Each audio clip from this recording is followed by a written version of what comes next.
ቴዲ አፍሮ ጀግና ሰው ነው። ምንም በህይወት ያጣናቸው ጀግኖች ሰዎች አሉ፣ እንደነ ሀጫሉ ያሉ አሉ፣ የአርቱ ላይ እንደነ ኤልያስ መልካ ያሉ አሉ። በጣም ብዙ ሰዎች አሉ፣ ጀግኖች ናቸው። ጀግና ንቀህ ጀግና መሆን አትችልም በነገራችን ላይ። እና ጀግኖችን አክብሩ።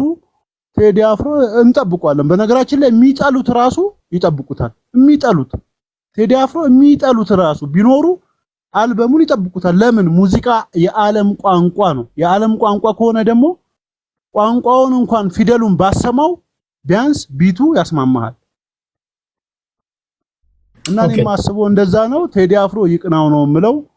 ሌላው ደግሞ የእውነቴን ነው። እዛ አካባቢ ጥበብ አካባቢ ምናምንም ያላችሁ ሌላ ቦታም ያላችሁ ነው። በጣም የተናደርኩበት ነገር ልናገር እድሉን ስለሰጣይ ማለት ነው። ግጥም ነው ይሄ ሁሉ ነገር የተፈጠረው እኔ ፌስቡክ ላይ በመጥፋቴ ብዬ ነው ማስበው። ግጥሙን ካሙት ጀመረ እኔ ስለሌለው ማለት ነው። የእውነቴን ነው እንጂ ነው ገባላቸው ነበር እንዳለ። ልክ አሁን አንዳንድ ነገርን ስደግፍ ቴዲ እኔ አንተን በውሸት ብደግፍ ምን ይሰራልሃል? ላንተ ጠቅመሃለሁ? ምን ይሰራልሃል? ቴዲ ያለ ባህሪ ብሰጥህ ያለ ሞገስ ብሰጥ ምን ይሰራልሃል? ይልቅ ግን ቴዲ እንደዚህ አርግቺ ነገር ጥሩ አይደለችም ብል ግን ላንተ እየጠቀምኩ ነው አይደለ?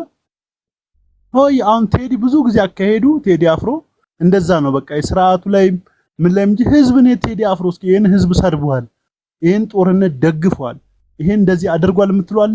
እንትን ቢልስ ሥርዓት እኮ ህግና መንግስት አለ።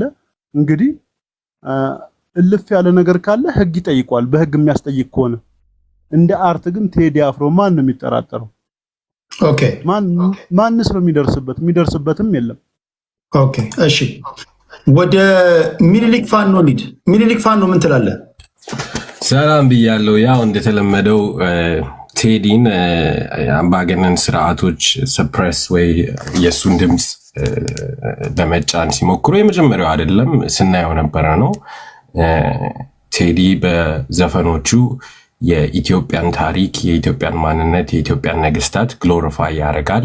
አኩሪ ታሪካችን ላይ በጣም በዓለም ደረጃ ተቀባይነት፣ ተደማጭነት ያላቸው ኢቭን ቋንቋውን የማይችሉ ሰዎች የሚሰሟቸው ዘፈኖችን አውጥቷል።